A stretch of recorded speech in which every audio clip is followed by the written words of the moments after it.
Good morning all of you. आज अपन जो आपका चैप्टर 4 चल रहा है उसी को अपन आगे बढ़ाएंगे। हम सहायक पहिया पढ़ रहे हैं इसके अंदर चैप्टर 4 में, जिसके अंदर अपन ने रोकड़ बही के सभी प्रकार के प्रकार पढ़ लिए थे और इसके अलावा जो हमारे पास जानकारी थी कि खाते कितने प्रकार के होते हैं और इन खातों को कौन कौन खोलता है, प्लस कुछ चेक की जानकारी, ये हमने पिछले वीडियो तक पढ़ी थी। हमने पूरी कैश बुक कर ली, यानी टाइप्स ऑफ कैश बुक कर लिए हैं। आपकी बुक में 3 दे रखे हैं, मैंने 4 करा देते कि किस तरह से मैनेज होता है और कौन सी बही कौन सा व्यक्ति रखता है। आइए अब इसके आगे बढ़े। सारी बहियों में एक नाम है हमारे पास क्रय बही का। क्रय बही मतलब परचेज बुक। किस चीज का लेखा होगा इसके अंदर? सबसे इंपॉर्टेंट बात जो है उधार लेन देन। किस चीज का उधार? माल, मात्र माल। और हमने पढ़ा था माल की क्या डेफिनेशन होती है, तो हमने कहा व्यक्ति जिस वस्तु का व्यापार करता है वो ही उसके लिए माल होता है। या हम इस डेफिनेशन को ऐसे भी बोल सकते हैं कि वे वस्तुएं जिसको हमने पुनः विक्रय के लिए खरीदा है वो हमारे लिए क्या होती है?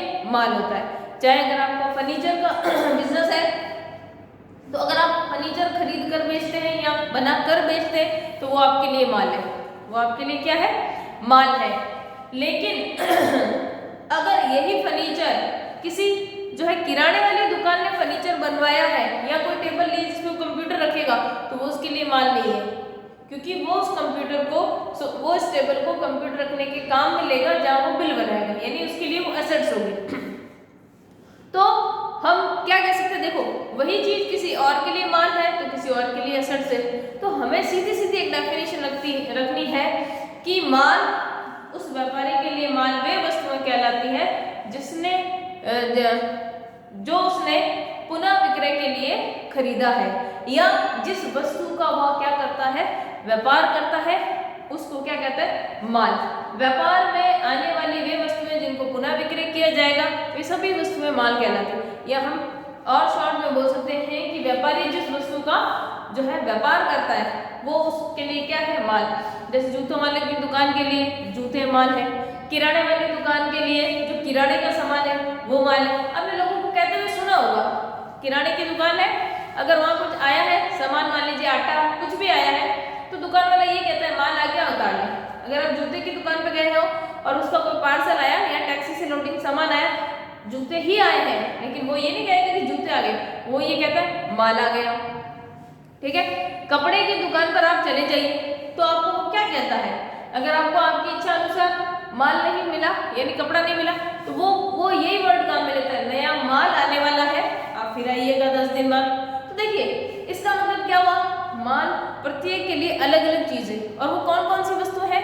जिस वस्तु का व्यापारी व्यापार करता है वह वस्तु क्या कहलाती है? माल कहलाती है। या हम कह सकते हैं कि वे वस्तुएं जिसको पुनः विक्रय के लिए खरीदा गया है वे सारी वस्तुएं क्या कहलाती है? माल कहलाती है। देखिए तो हम क्रय बही में किसका लेखा करेंगे? माल से संबंधित सभी प्रकार के उधार क्रय का या उधार लेन देन का, यानी कि कुल मिलाकर इनडायरेक्टली कह सकते हैं अगर हमने माल क्या खरीदा है? उधार, मात्र माल। अब इसके अंदर किसी प्रकार की संपत्ति उधार क्रय या नहीं लेखा करेंगे, केवल माल का लेखा किया हमने। क्या किया? माल का, यानी कि हमने उधार माल खरीदा है उसका हमने लेखा किया हो। नेक्स्ट देखिए क्या कह रहा है? विक्रय बही। क्या होती है विक्रय बही? उधार विक्रय यानी माल से संबंधित सभी प्रकार के लेन देनों का लेखा क्या जिसके अंदर करते हैं वो क्या कहलाती है? विक्रय बही। यानी कि जिसके अंदर हम उधार क्रय का लेखा करेंगे वो हमारी क्रय बही, जिसके अंदर हम उधार विक्रय का लेखा, जैसे हम या उधार क्रय का लेखा कर रहे हैं वैसे ही हम लोगों को माल उधार भी तो बेचेंगे, तो उधार जिनको बेचेंगे उनका जब हम लेखा करेंगे तो वो हमारे किसके अंदर किया जाएगा? विक्रय बही में। यानी कि जब हम लोगों को उधार माल बेचेंगे, संपत्ति की बात नहीं कर रहे, उधार माल बेचेंगे तो उसका लेखा हम किसमें करेंगे? विक्रय बही में। तो हम पढ़ सकते हैं उधार विक्रय किसका? माल से संबंधित सभी प्रकार के लेन देनों का लेखा क्या किया जाता है? विक्रय बही में। क्या किया जाता है? विक्रय बही में। आइए इसका फॉर्मेट देख लेते हैं। यानी कि सिंपल सी बात को आपको याद रखना है, क्रय बही में किसका लेखा किया जाता है? आपको फटाक से आंसर देना है, उधार माल क्रय जो करेंगे उसका लेखा कहाँ करेंगे, क्रय व्यय में। अगर आपसे पूछ ले विक्रय व्यय में किसका लेखा किया जाता है, तो आपको बताना है जो जिस माल को हम उधार विक्रय करेंगे उसका लेखा कहाँ आएगा, विक्रय व्यय में। देखिए हमारे पास फॉर्मेट है, तिथि यानी डेट, बीजक मूल्य यानी कि हमारे पास इनवॉइस। हमने पढ़ा है कि जब हम कैश ट्रांजैक्शन करते हैं तो कैश मेमो मिलता है, हमने प्रमाणक में बहुत सारी चीजें पढ़ी थी। रसीद हम जब फीस जमा कराते हैं। बीजक हमको कब मिलता है, जब उधार क्रय विक्रय करते हैं तो हमें जो बिल मिलता है उसको हम क्या कहते हैं, बीजक कहते हैं। आपूर्तिकर्ता या वितरण यानी कि जो हमारा सप्लायर है जिससे हमने माल उधार खरीदा है उसका नाम आएगा, वही प्लस संख्या आ जाएगी और राशि यानी कि अमाउंट आ जाएगा। अगर मैं इसको इंग्लिश में बोलूं, डेट, इनवॉइस नंबर आपका पर्टिकुलर हो सकता है, ये आपकी वही संख्या यानी जनरल नंबर हो सकता है और ये आपका अमाउंट हो सकता है। कैसे लिखा करोगे, अगर आपको कहे कि हमने मान लीजिए आज ही कर लेते लेखा 23 दिसंबर को हमने कोई भी बीजक मूल्य 1 2 3 4 कुछ भी लिख दीजिए, ठीक है। ये कोई बीजक नंबर है, बीजक नंबर का मतलब जो आपकी रसीद है उसके ऊपर एक पर्टिकुलर नंबर दे रखा है वो है। आपूर्तिकर्ता का नाम मान लीजिए राम से खरीदे हमने तो हम लिखेंगे राम एंड सन्स, ठीक है। अगर मान लीजिए और सबसे इंपॉर्टेंट बात, जिस चीज का हम व्यापार कर रहे हैं केवल वही, क्योंकि वही तो हमारे लिए माल होंगे, इसीलिए अगर मैं कह दूं कि मैंने 15 पंखे खरीदे हैं मान लीजिए, ठीक है, 200 रुपए के भाव से, ठीक है, यानी कि 200 रुपए के भाव से खरीदे हैं। फिर देखिए अगर मैं कह दूं 20 हमने जो है कूलर खरीदे हैं मान लीजिए 1000 रुपए के भाव से, ठीक है। और इसके ऊपर भी अगर आपको ये कह दें कि आपको व्यापारिक भत्ता दिया गया तो हमेशा जिस व्यक्ति से हमने जितना अमाउंट खरीदा है उसमें से दोनों को जोड़कर, या अगर सिंगल ट्रांजैक्शन किया तो सिंगल ट्रांजैक्शन के बाद हम हमेशा जो ट्रेड डिस्काउंट है वो लेस करेंगे।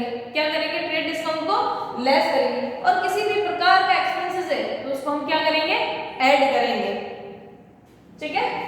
जस्ट अ मिनट,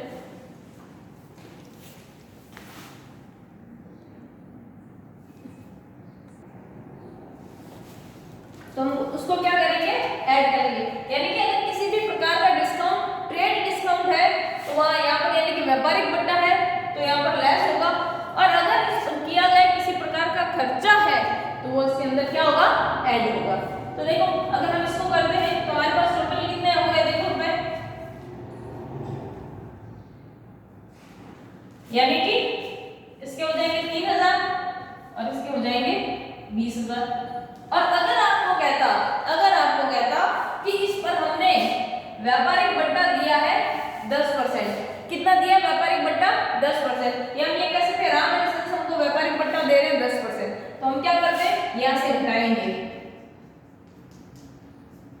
ऐसा लिखते हो और लिखते हैं 20%, सॉरी 10%, जितना भी आपके क्वेश्चन में दे रखा होगा व्यापारिक भत्ता, हम कैलकुलेशन करते हैं 3000 का 10% जो है हमारे पास ये 300 रुपये हो जाते हैं, और 20000 का 10% जो है वो हमारे पास 2000 रुपये हो जाते हैं। यानी कि हमारे पास ये जो टोटल अमाउंट होता 23000, उसमें से हम 2300 रुपए क्या कर देते, लेस कर देते। तो बाहर कितना आता, बाहर आता हमारे पास 21700 रुपए, ठीक है। कितना आता, 21700 रुपए, सॉरी 20700 रुपए, ठीक है। इस तरह से हम सभी प्रकार के ट्रांजैक्शन, जितने भी लोगों से हमने अलग अलग चीजें खरीदी हैं, हमारी इस बुक में लिख दी जाएगी। और फिर लास्ट में इसकी टोटल करके देखिए, कुछ लोग यहाँ पर एक और डिटेल का कॉलम बनाते हैं, कुछ लोग यहाँ पर डिटेल का एक और कॉलम बनाते हैं, हम यहाँ पर लिखेंगे इस अमाउंट को। आप चाहो तो डिटेल का कॉलम भी बना लो यहाँ पर, ताकि जो कैलकुलेशन है ये आपकी अलग से हो जाए, और आप उसको यहाँ जो अमाउंट है आप उसको लिख सकते हो नेट अमाउंट, जैसा आपको ठीक लगे आप उसको वैसा कर सकते हो। फिर हम क्या करेंगे सभी प्रकार के ट्रांजैक्शन का एक टोटल करके लास्ट में लिखेंगे एज पर परचेज बुक, और परचेज है तो तो वहाँ डेबिट लिखेंगे, ठीक है, as per purchase book debit. ऐसा हम सबसे लास्ट में उसकी टोटल करके लिख देते। किसी भी प्रकार का अगर व्यापारिक बट्टा है तो उसे घटाएंगे, और अगर हमें क्वेश्चन में किसी भी प्रकार का खर्चा दे रखा है तो हम उसको क्या करेंगे, ऐड करेंगे। आइए ऐसे जितने ट्रांजेक्शन होंगे सबको लिख लेंगे। ऐसे ही हमारे पास विक्रय व्यय होगी, यानी जिसको हम उधार माल बेचेंगे। जैसे अगर हम इसी राम एंड सन्स को अगर यही सेम चीज हम यहाँ चलाते तो सेम चीज आ जाती। अगर हम राम एंड सन्स से खरीदने की बजाय अगर हम क्या करते हैं उसको बेचते, क्या करते हैं उसको बेचते, तो देखिए राम एंड सन्स को बेचते तो यहाँ पर राम एंड सन्स आ जाता। सेम अगर चीज है कि भाई हमने उसको 15 पंखे बेचे तो सेम 3000 20,000 आ जाते, फिर आपका 2300 रुपये डिस्काउंट आ जाता अगर दिया है तो। अगर नहीं देते तो सीधा सीधा 23,000 के बाद।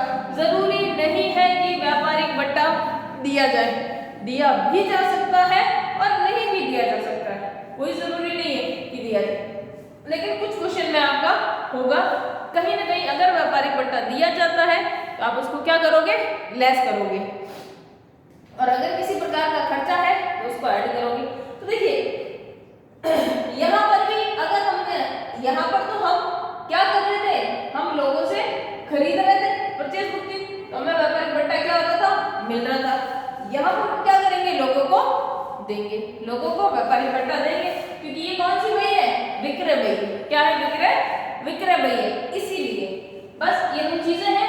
कुछ प्रैक्टिकल क्वेश्चन अपन इससे नेक्स्ट जो है आपका जो वीडियो रहेगा उसके अंदर अपन कुछ क्वेश्चन करेंगे, एक परचेज बुक का, एक सेल्स बुक का, फिर उसके बाद हम परचेज डिटेल और सेल्स डिटेल को पढ़ेंगे। Thank you all of you.